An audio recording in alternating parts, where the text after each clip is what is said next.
What's going on, guys? Out here today for episode 5 of our 1992 Nissan 300zx overhaul. Basically what we're going to be doing today, Robbie's out here, we're going to be doing the 120K service kit. So since we're doing the 120K kit on the 300zx, this is what it's going to consist of. Main thing, obviously, our belt, timing belt. Then we have our tensioner. Then we have our thermostat, our VTC springs, our coolant bypass hoses, our cam seals, our crank seal, our water pump, our crank gear, our idler pulley, and also another idler pulley. So Robbie's gonna be the lead today on this video, just due to the fact that he's got a lot more experience working with a timing belt and how to do things properly. I've only done 2, and my first one I messed up on. Thank God Mark saved me. And my second one wasn't as bad, but like I said, I'm still not a professional in this sort of thing. So I just wanna make sure that this is gonna be done correctly. So he's gonna basically lead you guys off. While he's doing that, I'm gonna be painting a bunch of stuff. I'm gonna be doing the motor mount brackets. I'm gonna be doing the AC compressor bracket, and then also the power steering brackets, just to help match with like the paint scheme what I'm going with. But with that being said, I'm gonna hand it over to Robbie.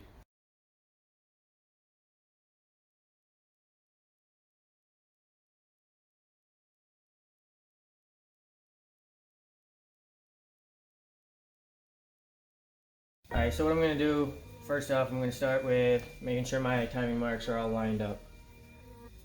Crank's lined up, there's a dot on the sprocket, and a notch on the oil pump here. There's a notch on the exhaust cam sprockets here, and there's dimples on the intake ones here and here. The rear covers have dimples on them. Those are just reference marks, just to get you in the ballpark where you need to be. They're not actual marks to set your timing at. First, I'm just gonna relieve the tension on the belt so I can get everything off and replace my seals and start from scratch. Break those loose. Got 3 bolts for the tensioner. 1, 2, and then 3. Once you crack this one loose, it's gonna flop over.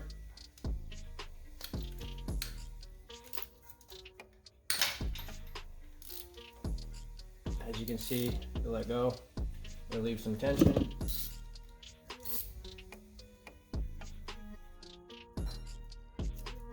I'm going to back this bolt all the way out. Tensioner can slide over and I can take the belt off. I may have to take the other bolt out over here too.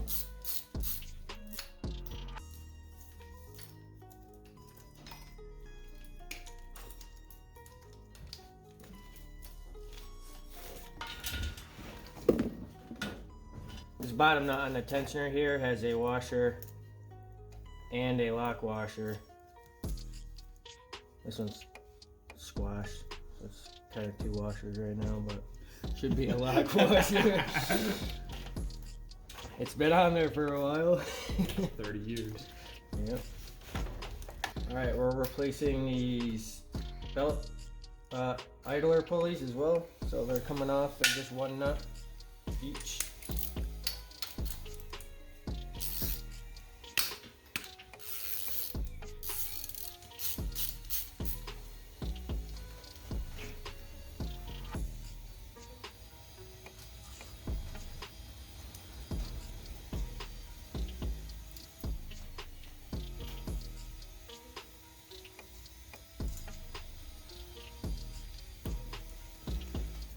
This one down here has a shaft on the back side of it, and the one up here, I believe does, if I remember correctly, doesn't.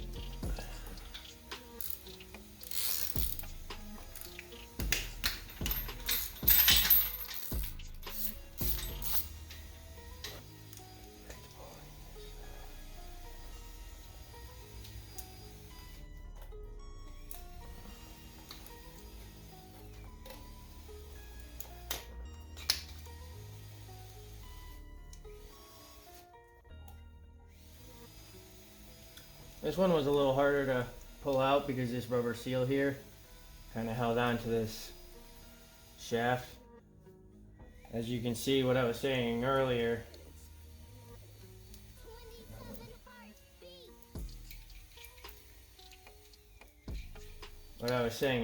you have one tensioner that's got a short stub and one that's got a long stub. The short stub goes up top and the long stub goes down bottom. Okay, so these, hit or miss. Sometimes they come off, sometimes they don't. This one is not coming off. So you have two options. You can drill 2 holes, like I recommended to Mark. You can drill 2 holes and tap them for bolts and use a steering wheel puller style, basically a 2-jaw puller. It's got a bar right here. You put 2 bolts in and it will back this sprocket off. Or the second method you can do, what I'm gonna do, I'm gonna cut this. And when I get down so far, I'm gonna tap it with a hammer and pry bar and it should split it and come off. Because Jeremy has a new sprocket. Mark did not have a new sprocket, so he wanted to reuse his. His was a little cleaner and in better shape, but Jeremy's got a new one, so we're just gonna cut his off and put the new one on. If you can see right here, you got these are Woodruff keys. They come out of the crankshaft. His is a little rusted in there. So I don't have to really worry too much about it falling out right this second, but I do have to keep an eye out for them. There are 2. There's one for the crank pulley and there's one for the crank sprocket. So make sure they both go back on there for reinstall. So when I cut this crank sprocket, I'm gonna cut it right above the Woodruff key, because as you can see, there's a gap right there, so I don't have to get as close to the crankshaft. So I'm gonna cut it right here above the hole there, get down as close as I can, smack it, and it should come off.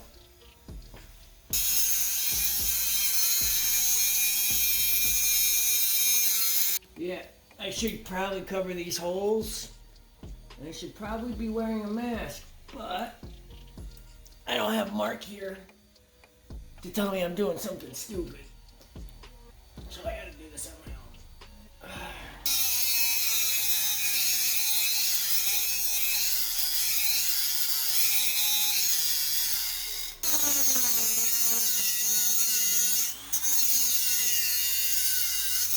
Water bottle where you should have used my stove, just so you don't bust your face open.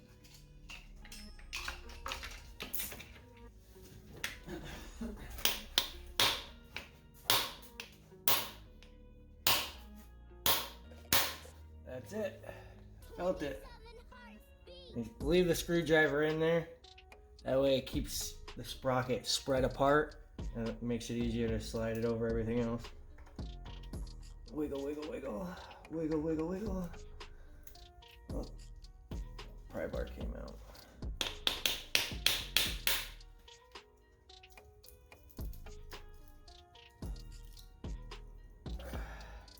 See how the pry bar helps.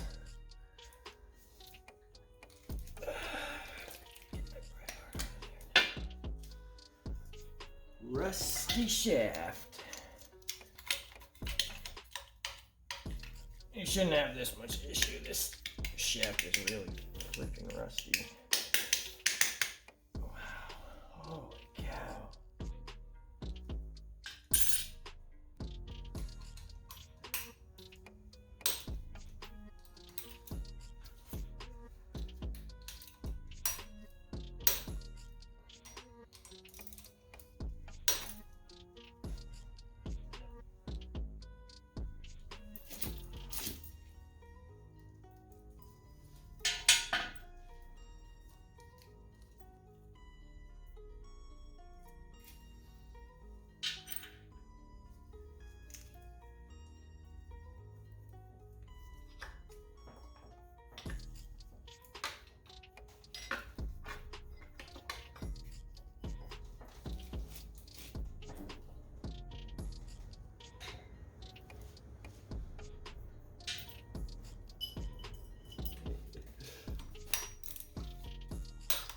we already took the exhaust ones off in the last video. So for this one, there's gonna be 4 bolts in it, but there's 2 obviously already taken out. There's a spring behind this plate.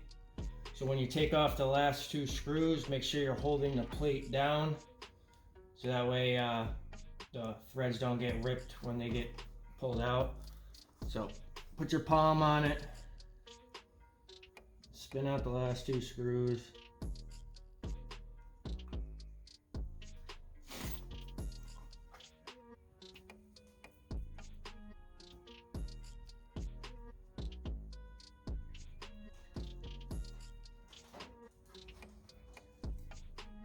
You got a spring, and there's a O-ring on this cap here. A lot of the times, it'll stay right on the cam sprocket. So it may stay here or it may stay here, but you're gonna end up replacing this with the spring. Setting them all off to the side here. All right, now that you got the cap and the spring off, you have a bolt here in the center. I already cracked this one loose. Took the other one off, obviously, but what you want to do is you want to take a wrench. You can see the hex portion of the camshaft. You want to hold the camshaft still.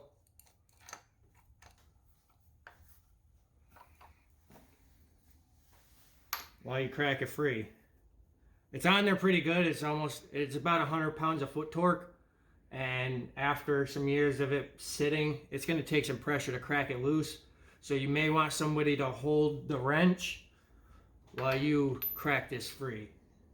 Or actually, sometimes you end up fighting each other, so it might work better trying to do it by yourself.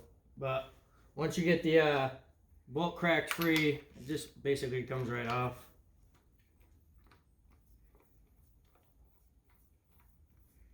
May take a little persuasion like the other sprockets.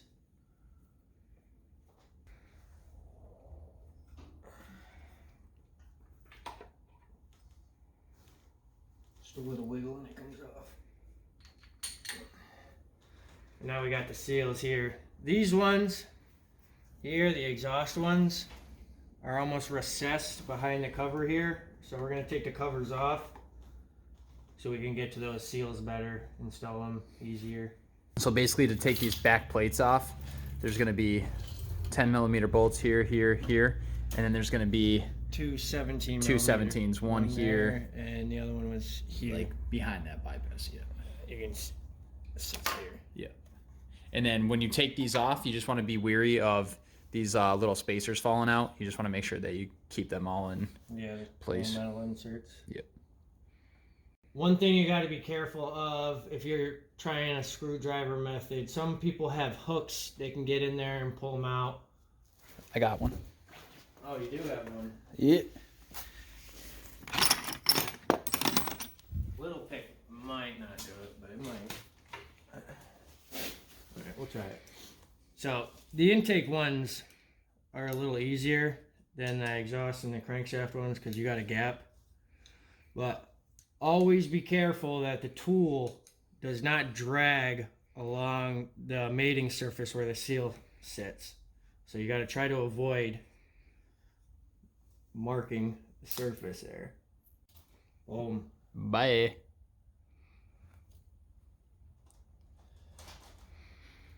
That's one down out of 5.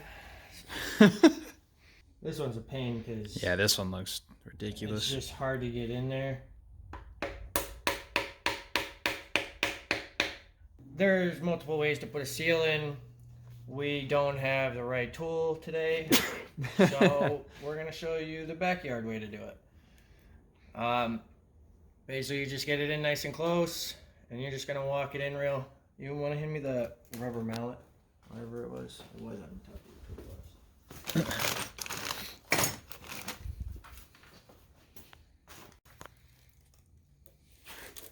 Yeah, she chowed up. She's pretty beat up. So I like to hit a lot of things, dude. yeah. You don't want to push one side in and then the other. You kind of want it to go in evenly, if you can. So try to keep it going in even.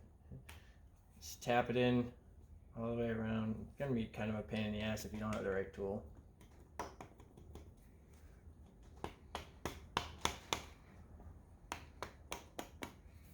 Especially if your hammer's like this.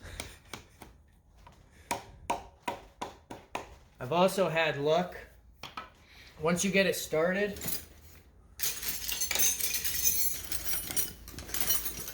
where is it? I probably don't have one because I need one. A 3/8 extension. This is a short stubby one. You can get a longer one. But I find if you're very gentle, you just take the extension here and you just lightly walk it around.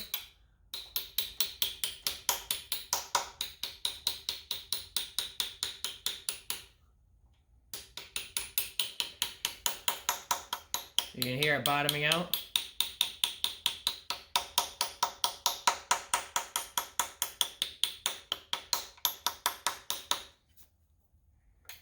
And now that seal's flush. Boom. Just like that. So now I'm going to do the same thing with this one. I don't really like this mallet. It's going to be kind of hard getting in close. So I'm probably just going to stick with my 3/8 extension method. I've done this multiple times and never had an issue. Do what you will. You can get a seal installer kit or what have you, but I've done this multiple times and never had an issue. You just lightly, just walk it around.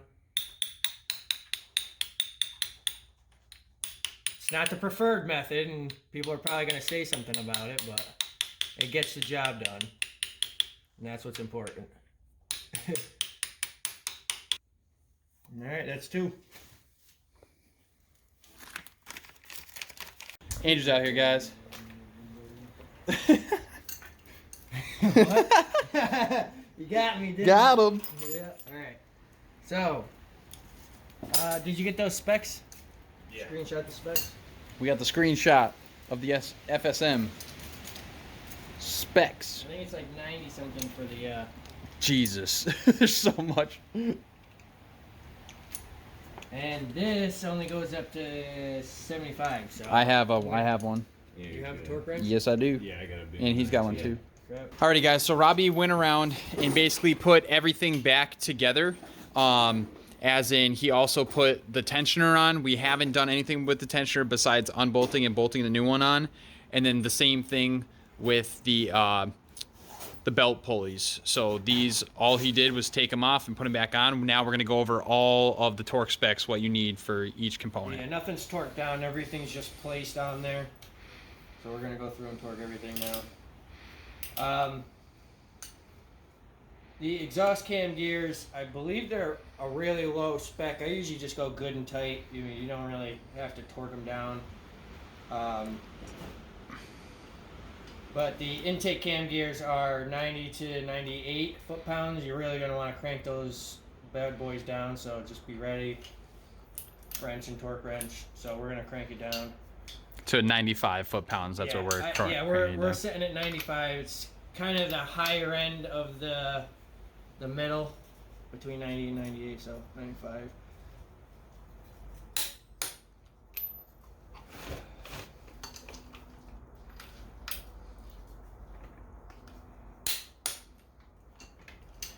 All right, now we need to come up with the idler pulley specs. So these are the torque specs that we looked up here.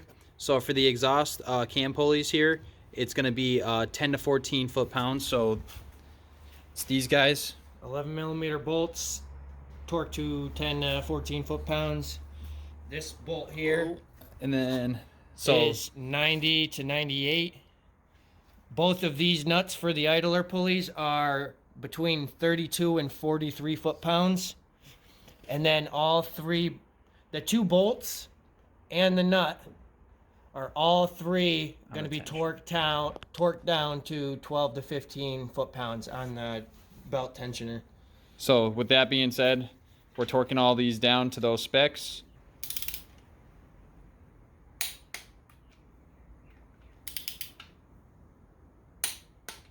Okay, so after we torqued everything down, now Robbie just put those coolant bypass hoses back up and resealed them with gray RTV.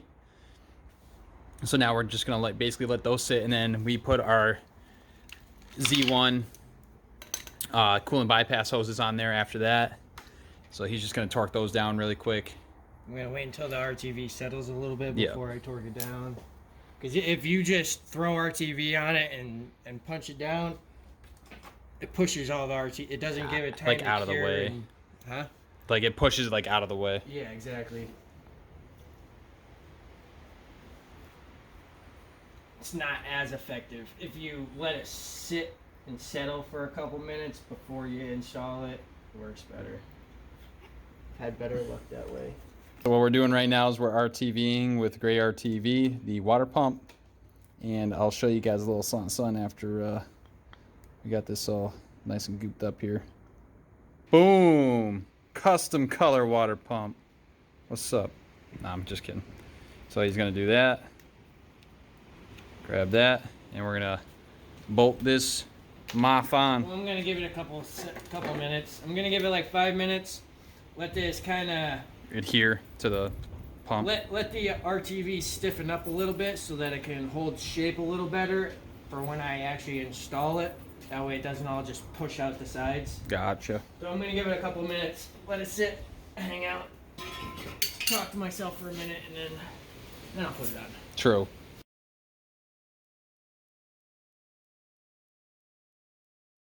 Now that we got everything torqued down on the front, well, we haven't torqued down the water pump yet, but I can do that after the belt's on there. I just kind of want to wait for the RTV to settle a little more before I give it a final torque down. So, I'm going to install the belt. There are lines on the belt. 5 lines. And an arrow. See how it says FR with an arrow? Yep. That's pointing towards the front of the engine. Okay. If you spin this around, the line for your crank sprocket is going to be in the wrong location and your timing is going to be off. So make sure the belt is facing the right direction. Okay. So, once you have the direction figured out, this usually sits up here on the passenger side. So, you want to come down past these other 2 for this one to the 5th line. That's your crank sprocket one. You're going to match it up with this dimple here. Alright, so let me get this up. So, now I've got it where I want.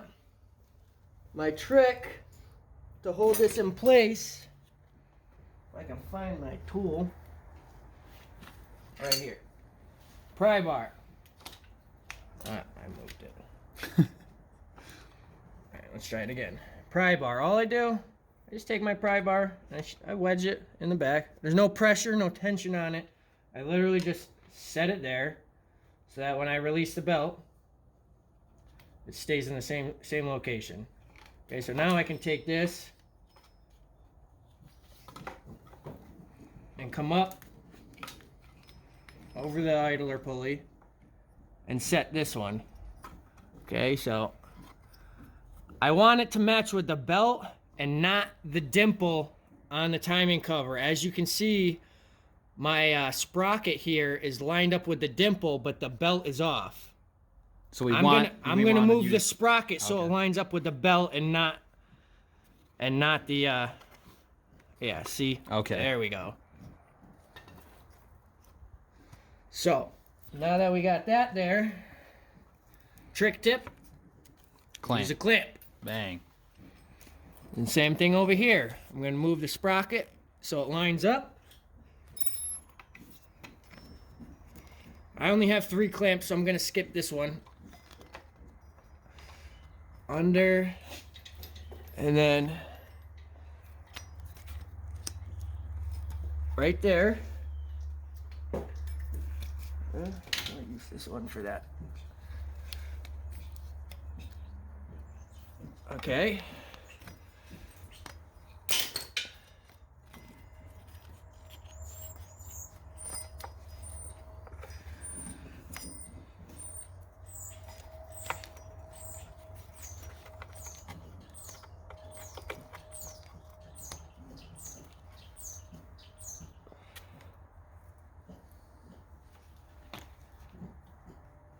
Okay, so let me move this screwdriver to the other side here. Okay, so I have all 3 of my bolts, well, 2 bolts and the nut in the tensioner right now, and I can't slide my belt over the tensioner. So what I'm gonna do is I'm gonna take this backside bolt out over here, and it should drop enough for me to slide the belt on.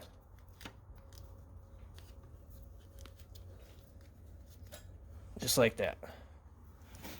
So now I need to spin the motor over so that I can take the slack out of the belt. As you can see right here, it's pulled down. All I'm doing is taking the crank pulley, wiggle it on enough so that I can basically just grab this by hand, and you can see turning the motor. So the main thing, what we were trying to do to take the slack out, is so we would be able to push the tensioner up towards this way so we can get that last bolt in, which we were just able to do. You have slack anywhere in the belt, you're not going to be able to get this last bolt in, the tensioner, the one that I removed so that I could slide the belt over the tensioner. You're going to have a hard time putting that one back in if you have slack anywhere in the belt. So that's why I was sitting here trying to turn the crank pulley and dealing with the belt jumping a little bit, but we got it situated. So now all the marks were lined up. We got, well, I mean, motor spun a little bit right now, but all the marks should be lined up. We got the tensioner on, so now we can set tension on the belt, spin the motor over, and recheck our timing, specs, and tensioner. Actually, I just want to give it a couple spins just to make sure. We moving. Alright. Get them all snug, back them out half a turn. Yo, you killed it on that backing plate, bro. It looks clean as shit. The one thing I can do is clean. Barking spiders over there? Yeah, the ducks. Alright, so it's been a while since I read the FSM, but if I remember correctly, the factory service manual says about 15 pounds of pressure. So you have to push the tensioner into the belt with about 15 pounds of pressure. I don't have a proper gauge or whatever tool you need to set that tension. So what I do, basically, you can find some point of leverage, some sort of leverage point. I can basically just take the pry bar between the bolt there and the tensioner, and you can see I can move it. So basically, I'm just going to put a little tension on this, and then I'm going to torque it down. Actually, before I get into all that, I forgot to mention to you guys the most important thing that everybody gets all mixed up on, and they're always asking questions. Okay, the piston on the tensioner, you see this here? All right, this arm needs to be about 4 millimeters away from the tensioner body. So what most guys do, they take a 4 millimeter Allen key and they set it in here. As you can see, that's too tight right now. I want the FSM, I believe, says between about 3 and 5 millimeters is spec. I believe it's like 3 point something something and 5 point something something or whatever. So everybody, as a general rule of thumb, uses a 4 millimeter Allen key, because 4 millimeters is obviously between 3 and 5. So you just basically take the, you see how it's got a flat spot on the bottom and a flat spot on the top? That's about 4 millimeter distance. So you take the 2 flat spots right in there. So that's measuring about 4 millimeters. And I want to tighten this up until it's This is actually pretty dang close. But that bolt down there will help you adjust to the tension that you need. So now that this just barely slides in and out. All right.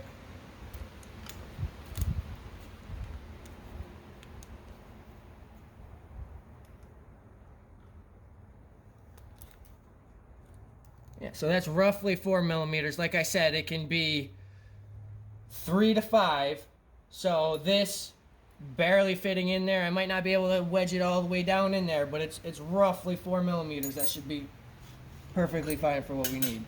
So now that the tensioner is set at 4 millimeters, we need to put about 15 pounds of pressure, roughly. We're gonna guess. So we're basically just gonna put a little tension here, just like that. Not much at all.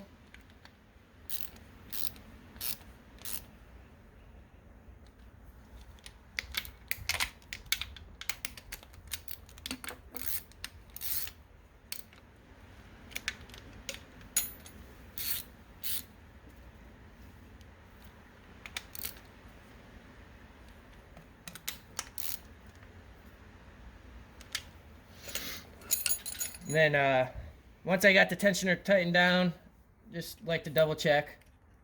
As you see, now it's tight. It's not 4 millimeters anymore, but I'm willing to bet it's probably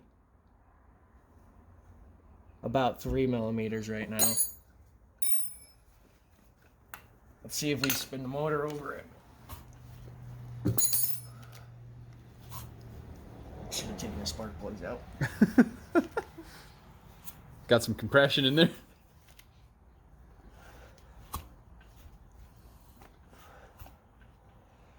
So where are we at?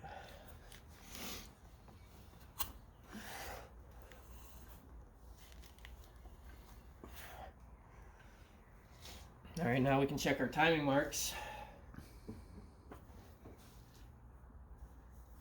Okay, so now that we set the timing belt on, we set our tensioner, and we spun the motor over once. When we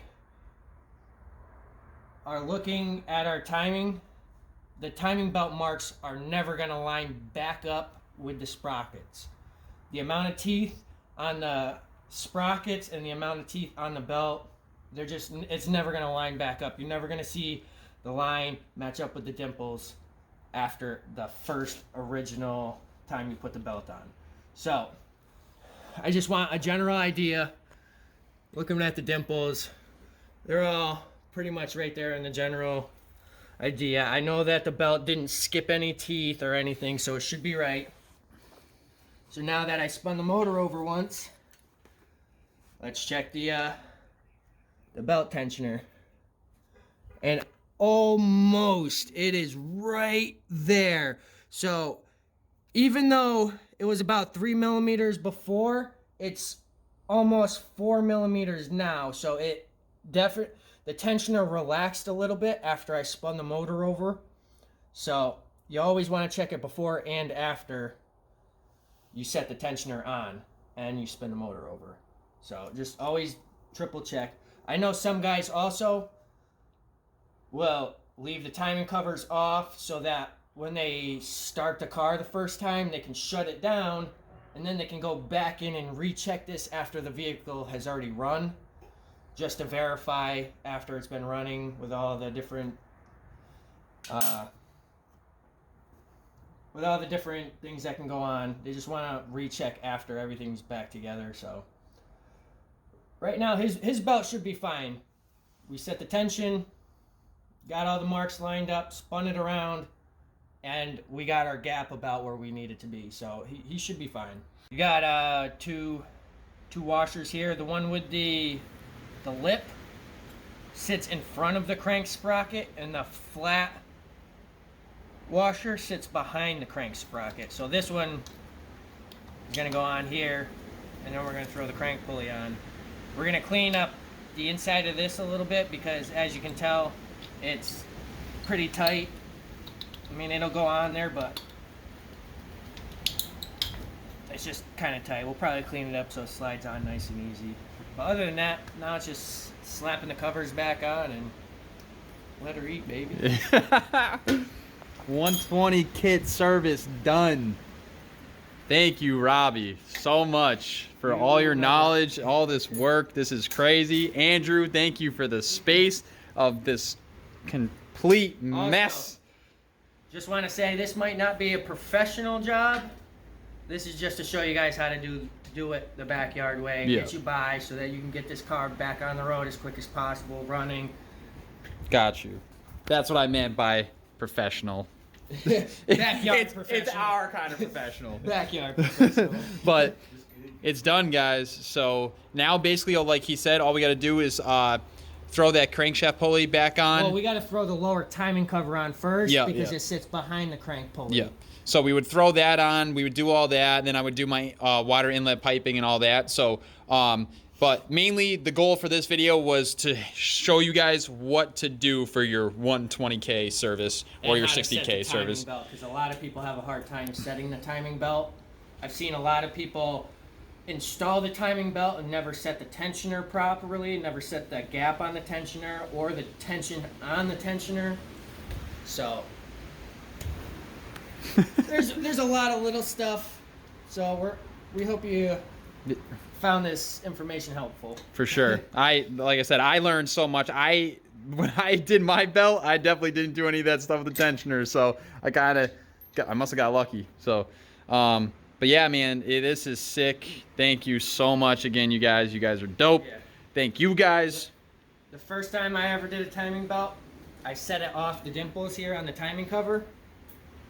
Car never ran right. It used to spit flames, and the kid I sold it to used to be all happy about it. Oh my God, this car shoots flames and this and that. And I'm like, yeah, it's because The timing's off. Yeah, the timing belt's fucked up.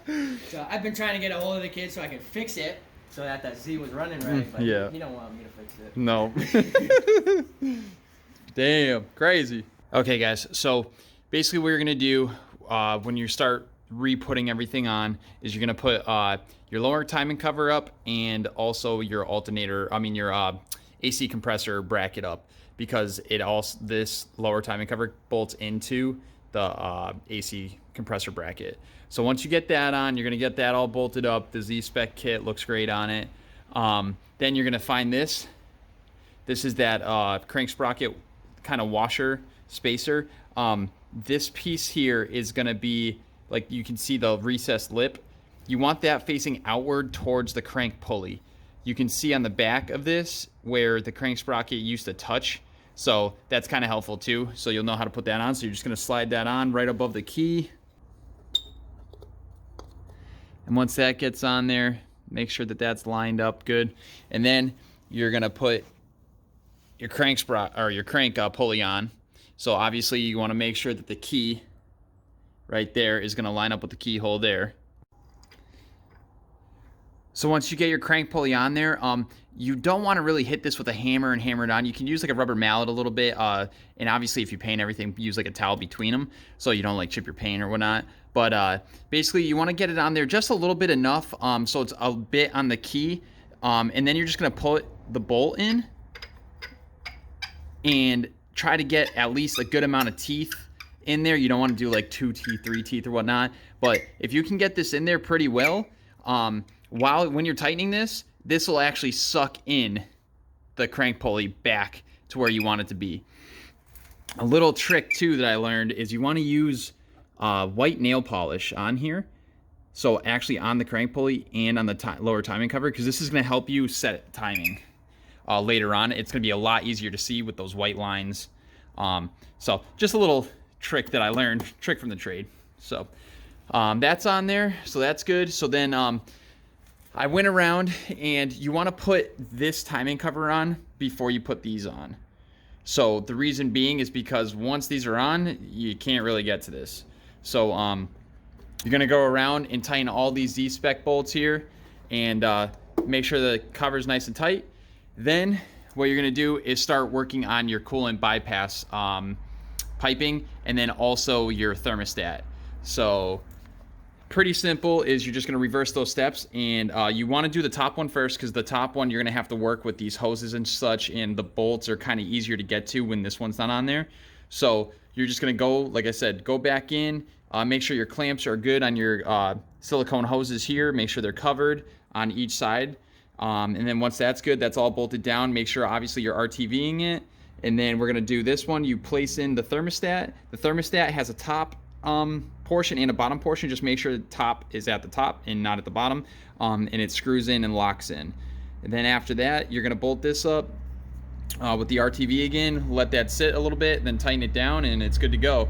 So now you'd go to your CAS bracket here. You have 3 bolts, 2 long ones, 1 short one. You're going to just basically tighten those down, make sure that this bracket is nice and flush and even, and then from there you're going to line up your CAS and then use your Z-Spec kit to basically bolt down your CAS. So that's what I just did there. And then basically what we're going to run into now is our other side of our timing cover. So from the other side of the timing cover, I just want to give you guys a tidbit that the Z-Spec kit tells you what to Loctite, what not to Loctite. So, and they just want you to use blue Loctite. So I'm going to go ahead and Loctite all these for this timing cover and then put it up. So pretty much, guys, that's about it for the 120K service. Once you get everything back on, bolted on, then obviously we got to get into putting the studs in for the water pump and putting the pulley on the water pump and going on through all that. But like I said, from this, that is a complete step-by-step on how to replace everything for that 120 kit. So I'm super pumped about it. It's huge. So the motor's definitely coming along. All I got to do really now is just clean up the back here so I can put the new clutch on, the new flywheel on, and then also clean up for the new throwout bearing inside the tranny tunnel. And we're cruising, guys. So I'm super pumped. It's looking great. So since we got everything on now and we got this crank pulley tightened up, you want to basically torque this to either between 159 foot-pounds of torque to 174 foot-pounds of torque. So that within that torque specs, I think we went to like 165 for this. Like again, you want to make sure that everything's torqued correctly. For all the Z-Spec bolts, it's pretty simple with Loctite. They say just snug it up. You don't have to make it super tight because you don't want to strip anything out. But yeah, you just make sure everything's snug, and obviously if you guys follow this guide, you'll know all the torque specs for everything else. But yeah, just make sure this is between 159 and 174. I know it was a long one, but all this information I know is going to be essential for you guys to properly time your car correctly and have it run like this beast behind me. But like I said, I just want to thank these guys so much for all this work and help and knowledge. And then I also want to thank you guys for all of the following and the support, because I know this is going to be a good video for you guys. I know you guys are going to love it, and I hopefully it helps you out, your kids out, whoever needs it out. But with that being said, if you guys haven't subscribed yet, you guys better subscribe, because this video is going to be the biggest and the best one for you guys. And if you guys do want to see any other how-to videos here or any drifting videos up here, just click one of these videos. I'll see you guys in the next video. Peace.